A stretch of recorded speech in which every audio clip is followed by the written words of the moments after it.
Welcome to TPA Talks. Today we're going to be talking to Ann Widdecombe, Tory minister turned TV star turned Brexit campaigner. Ann's a conviction politician and she doesn't pull her punches, so stay tuned.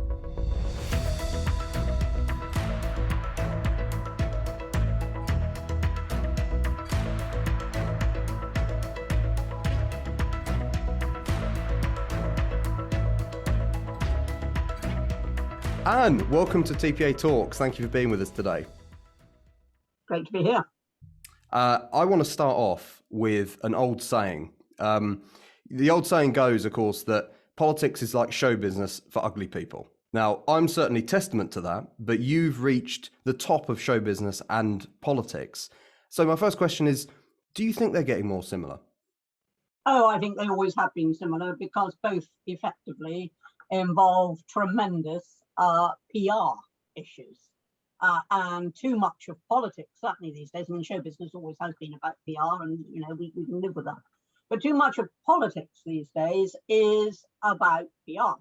It's about being seen to be doing something at the bar of public opinion.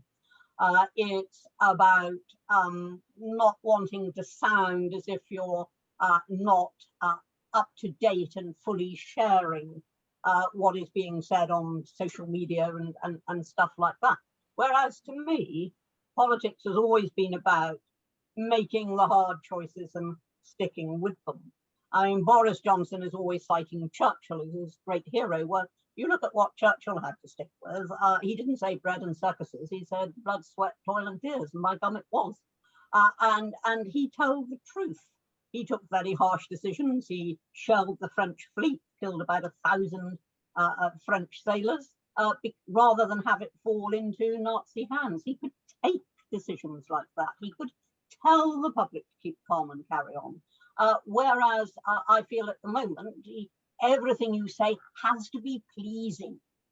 And it mustn't be controversial, and it mustn't upset people, and it mustn't cause a backlash, and all this complete nonsense. And, you know, in that sense, what you're talking about is conviction politics. You know, I mean, I've heard you described as the last of the conviction politicians. Do you think that the day of the conviction politician is over? Well, I hope not. I certainly think it is very severely diminished. I mean, I am not going to say there is nobody in the House of Commons at this moment who has convictions that he or she would put above the party whips and other considerations and public popularity. I'm not going to say that, but I am going to say that it is becoming rarer to find politicians who will just stand and say it as it is, even if they know that's going to be unpopular. And I always refer to one of my big showbiz experiences when I was in the Big Brother house, and I thought I was the out, you know, first out, second out. In fact, I was the runner-up. I was espousing all manner of unpopular causes, from being anti-gay marriage to being in favour of capital punishment.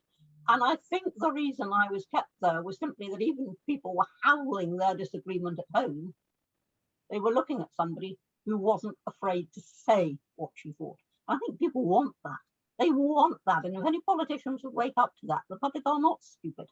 They don't just want to hear what politicians saying, what they think the public wants to hear. Public actually wants the truth, and the public will take the truth if it's given. Do you think that's harder now than it was, though? Because now, of course, you've got social media, you've got all the instant reaction and Twitter and all the rest of it. I mean, you know, you could say that, you know, 20, 30 years ago, a politician could make a statement and they could defend that statement, they could explain that statement. And now it goes around the world within minutes. Does that make it harder to be a conviction politician? And it isn't even the statement that goes around the world within minutes. It's the interpretation, or usually the misinterpretation of the statement, the distortion, the dramatization of the statement, because everybody loves a melodrama that goes around the world in 5 minutes. And you're quite right. I mean, I can remember when the Times used to report party conference speeches sort of word for word, so you could see what was actually being said. Now, of course, they don't even give you a synopsis of what's been said. They give you that particular paper's spin on what is being said. Ditto, I'm afraid, the BBC. And certainly social media, where people hear what they expect to hear, not what is actually being said. And once, when I was involved in a very substantial social media storm, and I don't do social media, but I couldn't escape this one because it was coming from all over the place. And when people wrote back wrote to me on my website and said that I had said X, Y, and Z, and it was disgusting. I replied to a lot of them by saying, are you actually responding to the media frenzy or to what I said? And referred them to the interview. A few, not many, but a few had the grace then to write back and apologize and say, no, you didn't say those things at all. Now, it's an occupational hazard of being a public figure. You have to accept that. You can't expect to be insulated from it. You may regret it. You may say rightly that it should not be happening. But nevertheless, it's got to be an occupational hazard. If you can't take it, then go into politics. Just don't go in. So do you think that it's wrong then, some of the things that are being talked about as ways of dealing with this problem, the people have talked about the end of online anonymity, making sure people on social media have to reveal their identities when they're criticizing politicians and others. Do you think that's wrong then? Is this now just part of the game? No, I don't think it's wrong. I think identity should always be known, because the fact is you get libels, you get threats, you get all manner of things. And sometimes the policing means that what is policed is not the seriously wrong stuff, but is an unpopular view, or a view that doesn't conform to state orthodoxy. For example, you don't accept all the stuff about climate alarmism or whatever it might be. And very often that is what is censored. I simply think I wouldn't bother with censorship. What I would prefer is that everybody who contributes to social media, that their identity is available, not is necessarily there and put up, but is available if there is a serious challenge to them. And because that sort of speaks to the fact that people's behaviour online, whether it's the very serious things you've mentioned, or even at a low level, people seem to behave differently online to the way they would normally interact with politicians. Is that something that you found? I mean, I've seen you sort of, out and about and meeting people, and people always seem to be very pleasant with you and respectful with you, but you do see some politicians, I mean, Nigel Farage is one of them, Boris has had it and Keir Starmer's had it, where people can be very, very unpleasant to them, maybe saying things to them online they wouldn't say in person. Do you think politics is getting more coarse? I think it's certainly got more coarse, but I think that the public attacks on social media, they're nothing more than the equivalent of the old witch hunts. We've had this throughout the ages. We've had the jumping on a bandwagon mentality. And I think that's always been with us. It now takes a completely different form because of modern technology, but it's always been with us. It's no different from the witch hunts of old. It's no different really from McCarthyism. It really isn't. It's just a new expression of something that's been with us for a very long time. And as I say, the answer is for politicians to stand up to it. And what I do worry about is the quality of politician which we've now got in Parliament. I think it has been in steady decline for several decades now. It's nothing that suddenly happened, but for several decades it's been in decline. One of the reasons for that is that both major parties are obsessed by image. You must have so many women, you must have so many people of ethnic origin, you must have so many people who identify with different sexualities. And it's this will to get, not exactly quotas, although the Labour Party has had all women shortlists, not exactly quotas, but the will to be driven by something other than just merit. And merit is actually all that should count, and it shouldn't matter what a politician looks like, how old they are, whether they're straight or whether they're gay or whether they're black or whether they're white or male or female. All that should matter is that politician meritorious? And until the Parliament goes back to selecting itself on that basis, which is to say the major parties, it's not going to happen. That's an interesting point, Anne, because we're speaking after maybe at the tail end of weeks of sort of parliamentary scandal, where the public opinion, I think it's fair to say, public opinion of politicians is really in the toilet. I mean, it was never that good to begin with, but it really is getting to sort of new lows. Do you think then the quality of politicians, the declining quality of politicians, is part of that? I think there's always been levels of corruption in Parliament. There've always been people in trouble for either for not sticking to the rules or for actually being positively corrupt. And that is nothing new, and that is going to happen from time to time. just as you get bad apples in the police and in the teaching profession and in anything else you mention, including the churches, you'll also get it in politics. And I can live with that. What I find more difficult to live with is the public don't just hate that, which they are right to hate. They also, for example, don't want MPs to have second jobs. Are bitter about Geoffrey Cox earning huge sums of money. Now, hang on. Why does he earn those huge sums of money? Because he's a very, very capable expert lawyer. Now, are we saying we want to get rid of the Geoffrey Coxes of this world from Parliament and have people who earn nothing but their parliamentary salary and who are probably incapable of reaching that sort of level of expertise that he has reached? What do we want? Do we want excellence or do we want mediocrity? What do we want from our politicians? I want excellence. I want merit, excellence, truth, courage. Those are what I look for in politicians, not what are they earning. So as a politician who's had a career in television, you don't think it's a bad thing if MPs have second jobs. There was obviously quite a sort of an outcry a couple of years ago when Nadine Dorries, the now Secretary of State at the DCMS, went on, I think it was I'm a Celeb, while she was a serving MP. You'd be generally quite relaxed about those things. I wouldn't. I refused Strictly Come Dancing every single year. From 2004 to 2009, they came to me. It was only when I retired in 2010, I said, yes, okay, I'll do it now. Because I do think if you sign up to politics, you've got to make that the first call on what you're doing. And if you're doing a very big reality show that takes you away for weeks on end, well, if you're successful, it'll be for weeks on end, in which you cannot be serving your constituents, which you cannot be voting, you can't be attending the parliamentary debates. And I think the only reason ever for doing that is if you're ill. It mustn't be in terms of a reality show. But if it's something that easily matches what you're doing, for example, when I did Celebrity Fit Club, they met one Sunday a month. It was very sensible in those days. It was spread over 6 months. They met one Sunday a month. Well, there is no job on earth, including politics, where you can't give them one Sunday a month. So I think it is a question of proportionality. I mean, everybody says, oh, look, Geoffrey Cox left this meeting on the Virgin Islands to go and vote. Well, I'd be much more worried if it was the other way round.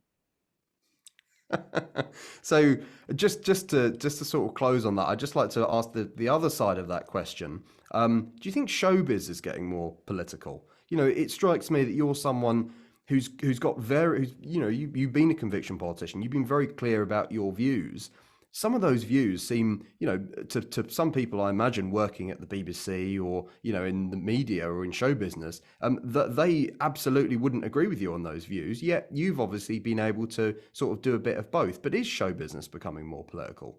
Oh, I think show business is political. I don't think there's any doubt about that. It is very difficult to hold certain views and to get gigs. For example, you have this cancel culture. You do have huge censorship of views, and almost the only people now who can get away with what we once took for granted are the professional comedians, and they can still, in the name of comedy, say things that the rest of us can't say.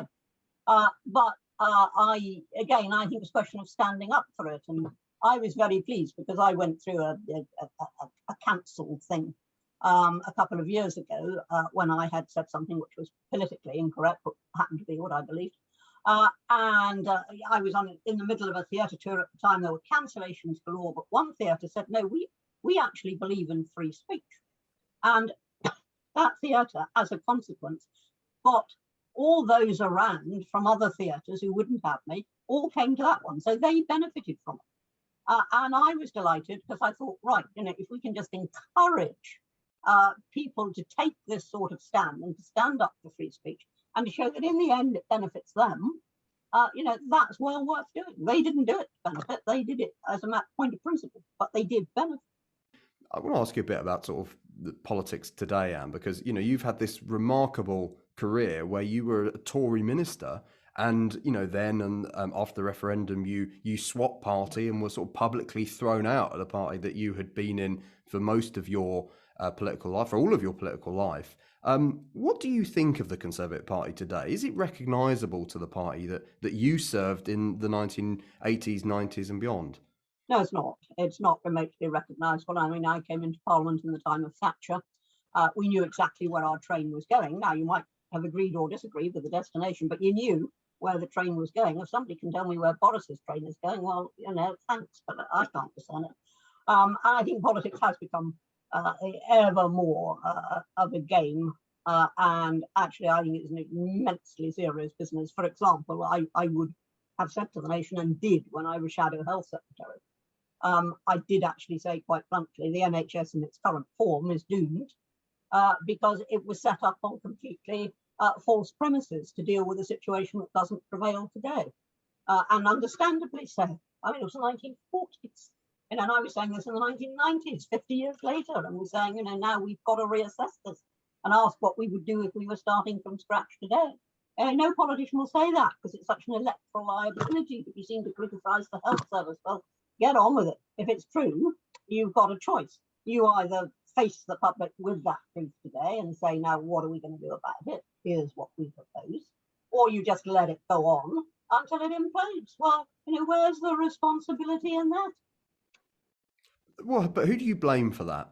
I mean, do you look at the party leader? Do you look at the David Camerons, at the Theresa Mays, at the Boris Johnsons? Or would you personally blame the politicians who are enacting these policies? I mean, do you look at Rishi Sunak and wonder and say that he should be the one pushing for taxes to come down from a 73-year high, or is it something that you think is really ultimately the buck stops with the PM and the problem is with Boris Johnson? Well, the buck has to stop with the cabinet, because the fact is, if the PM is a lone voice in the cabinet, although he could theoretically go ahead and impose his views, he'd find it very, very difficult. I think the buck stops with the collective cabinet, and it's collectively cowardly. And I don't just aim that at this cabinet. Cabinets, really now over a few decades, have been collectively cowardly.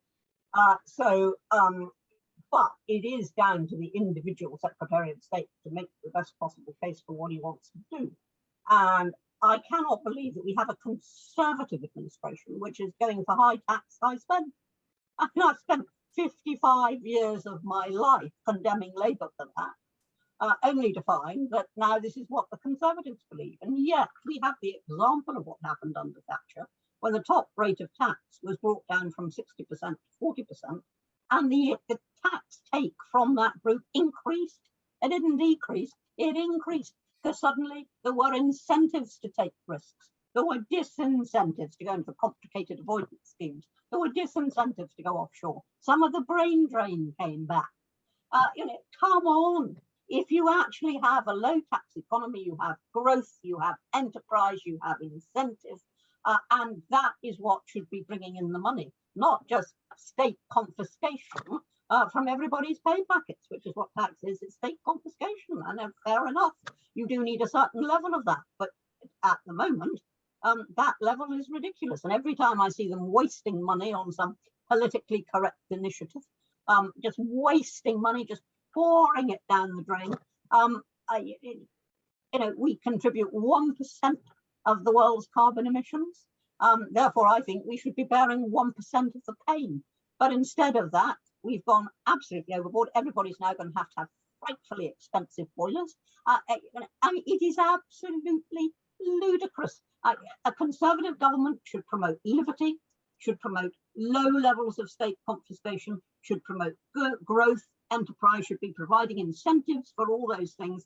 That is what a Conservative government should do. And a brave government, whatever complexion it is, a brave government should tell the nation the truth, the whole unvarnished truth. Health service can't go on in its present form. We cannot control migrants unless we actually practice rather more detention. You've got to say the unpopular thing, rather more detention, universal detention. You've got to say the unpopular things in order to get things right. You can't get things right by saying one thing, privately trying to do another, but always trying to balance the two. Tell the truth. Tell the truth.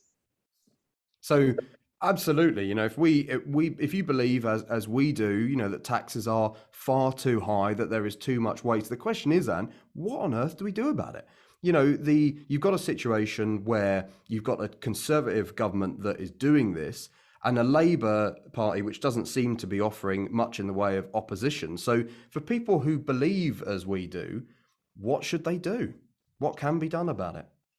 Actually, when you've got two major parties agreed, as we all know from the past, if the major parties are agreed on something, it's virtually impossible for Joe Public to push back against it, and the politicians will just carry on.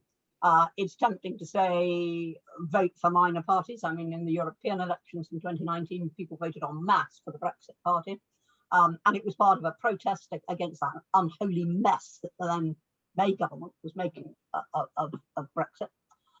And so, but in general elections, people won't do that because they know they're selecting a government. If you've got a character like Corbyn, for example, I mean, a number of people who said to me on the doorstep, "Anne, I'd love to vote for you, but I don't risk Corbyn.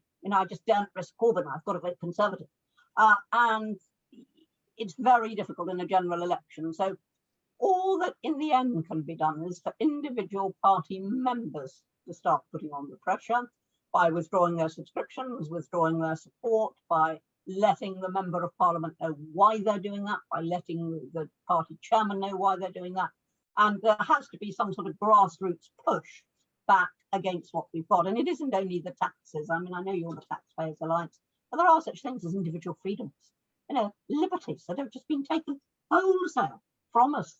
And we're too compliant. We shouldn't be compliant. We should test every single loss of liberty that ever there is. And sometimes there's a good reason for it. Sometimes there really is a good reason for it. But you should always put it to the test. There'll be a lot of people listening to this and who I think will really profoundly agree with you and will be asking themselves, well, why can't you be there in Parliament to say these things? I mean, it's been talked about before whether, maybe the House of Lords could be somewhere for you. Would you like to go into the House of Lords? I had rather stupidly assumed that is probably what would happen when I was leaving Parliament, and I had all the qualifications on earth for going into the Lords. And it didn't happen because David Cameron did not like me. And it hasn't happened since, and it's not going to happen. And I've built a completely different life for myself. I wasn't going to sit there thinking, "Oh, please, Tory party, put me in the Lords." I mean, they didn't want me in the Lords, didn't want me in the Lords. I go and do other things, and I've had huge fun doing them. So, I'm totally relaxed about it. I mean, would I like to be a Prime Minister? Yes, of course I would. Who wouldn't? But you look at practicalities. You don't look at what you want to do. You look at what you can do. So if a politician like yourself, a conviction politician, can't get into the House of Lords for party political reasons, does that suggest we need to do something about the House of Lords? Is it time to reform the upper house?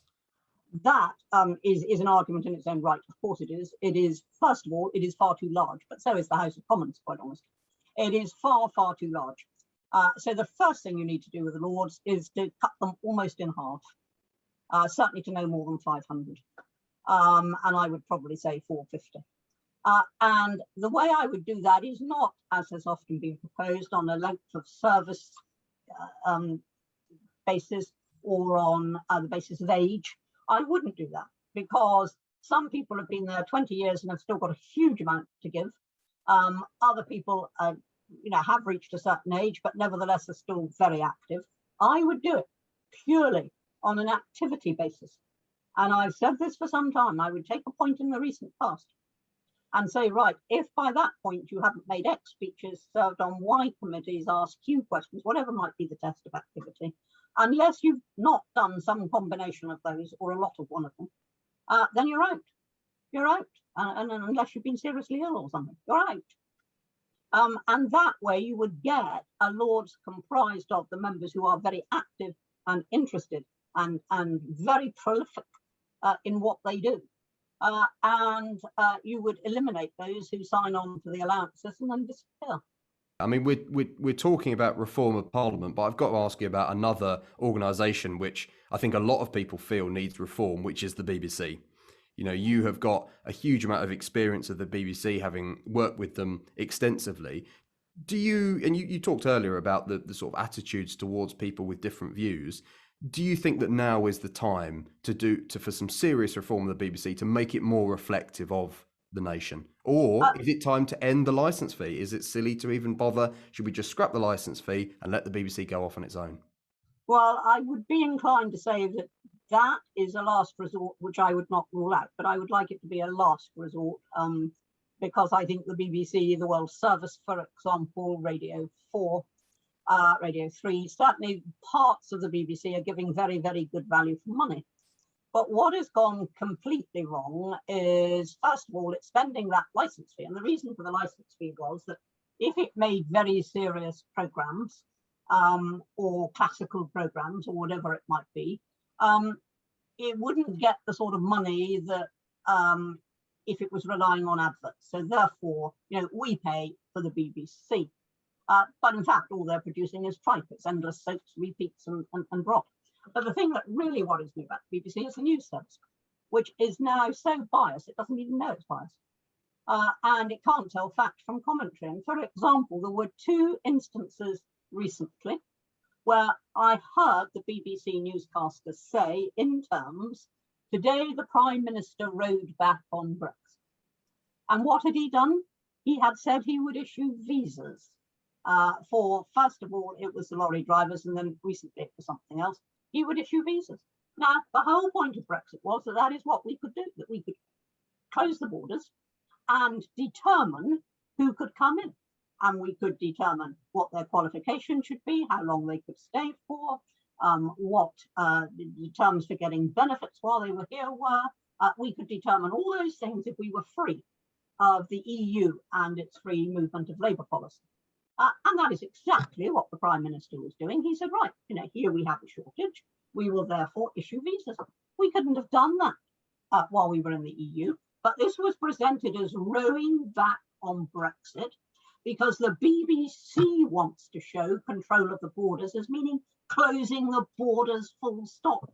And as I said in endless speeches up and down the country when I was campaigning to leave, as I said in endless speeches, there is an enormous difference between closing your borders and controlling your borders. So far from rowing back on Brexit, the Prime Minister has been taking full advantage of Brexit. The BBC say as if it is a fact in the actual news, not in the commentary, in the actual newscast they say, today the Prime Minister rode back on Brexit. It is a lie. It is a lie.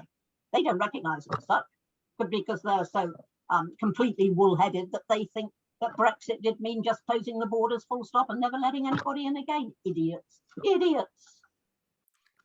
And do you think really that any reform of the BBC is going to be able to tackle that attitude? Because what you're talking about is maybe a bias that you see across the media, and for people who see that problem and think, look, you're just not going to be able to do anything about it, scrapping the license fee and allowing people to tune off and not have to pay under pain of imprisonment for this massive biased organisation seems like a very quick and viable way of bringing the BBC back to what its principles should be, which is it has to produce things which reflect the views, interests of its audience. I have to say, I don't think the BBC, with the exception of the parts of it that I've mentioned, I don't think the BBC would know how to do that. I genuinely don't think they know how to do that. I mean, the example I cited about saying that Boris has rode back on Brexit, that wasn't somebody saying, oh, look, let's be mean. That was somebody who really thought that was the case. They don't know how to look at things objectively. They don't understand attitudes outside the metropolitan elite. They really don't. They have no idea. Just going up to Salford and having a studio up there isn't going to solve anything, because all it means is they associate with themselves. But what they don't understand is the attitude of Mr. and Mrs. Average Brit.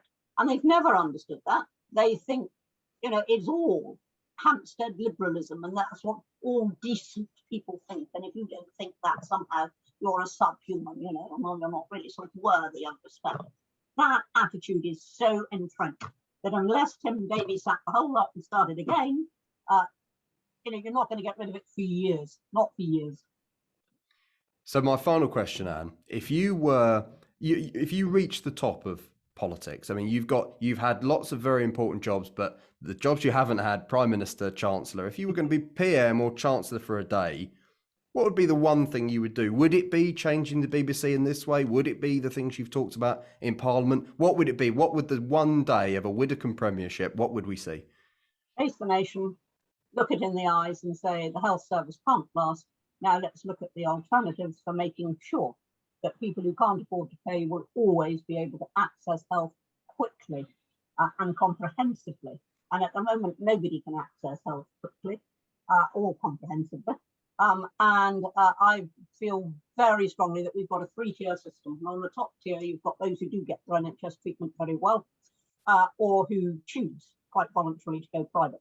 And on the next tier down, you've got those who don't get their NHS treatment, either because there's postcode prescribing or that particular procedure isn't available or whatever it might be. They don't get their NHS treatment. They do not choose to go private, and sometimes it takes an immense sacrifice, but they can get out of it. And on the third tier, you've got people who don't get their NHS treatment. Look at the queues for cancer at the moment. They don't get their NHS treatment. And if they starved for 6 months, they still couldn't afford to go private. They're completely dispossessed. And they're the very people for whom Bevan set up the system in the first place. It is a madness, and it's time we faced up to it. Well, Anne, thank you so much for your time, and thank you for joining us on TPA Talks. Great fun. Thank you. Well, there we go. Thanks for joining in for this latest episode of TPA Talks. If you enjoyed it, remember to like, comment, and subscribe, and we'll see you for the next episode.